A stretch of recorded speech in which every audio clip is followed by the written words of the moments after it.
Anesthesia? No. They just cut off the genitals with scissors or a knife.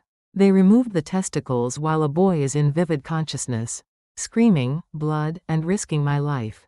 Have you ever wondered about the eunuchs who guard the king in historical dramas? When exactly did eunuchs start to exist, and how were they created? What are the differences between Korean eunuchs, Chinese eunuchs, and European castrato? Today, we will uncover that shocking secret. The history of eunuchs is older than you might think. In China, eunuchs existed 2,000 years ago. In Korea, eunuchs first appeared during the late Goryeo Dynasty, when Mongolia ruled our country. Seeing that eunuchs who were offered to Mongolia were successful, some lower-class people voluntarily chose to be castrated for the sake of their children's success.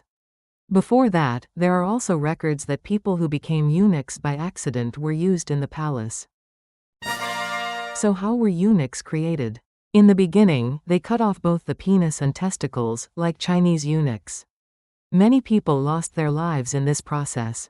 The urethra was fixed with an iron skewer to prevent it from blocking, and if urine came out after the surgery, he lived. And if urine did not come out, he died. The survival rate was only 50%. During the Joseon dynasty, the method of removing only the testicles was mainly used. In China, both the penis and the testicles were cut off, while in Korea, only the testicles were cut off, so it seems that Korea was more considerate of the eunuch's self-esteem than China. Since there was no anesthesia technology, the testicles were cut off raw with a knife, and the pain and screams are something you can imagine. So, to prevent the screams of the person being castrated from leaking out, it is said that castration was mainly performed on days when it was thundering or raining. There was also a method of tying the testicles with a rope from a young age to rot them and then removing them. Chinese eunuchs and Korean eunuchs may look similar, but there are many differences. China mass-produced eunuchs as an official punishment, called gunghyang. Among the eunuchs, there were some who caught the king's eye and wielded enormous political power.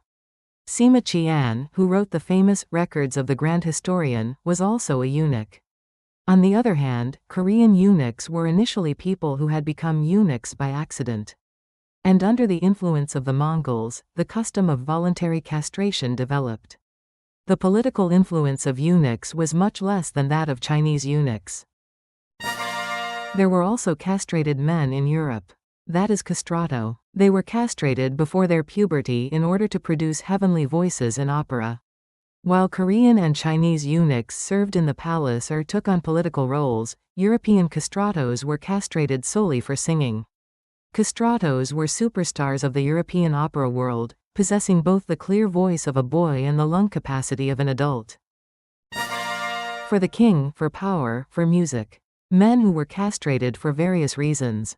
There are many transgender men these days who undergo surgery to transform into women. If transgender men had been born in the past, they might have been loved by the king. What do you think of their lives?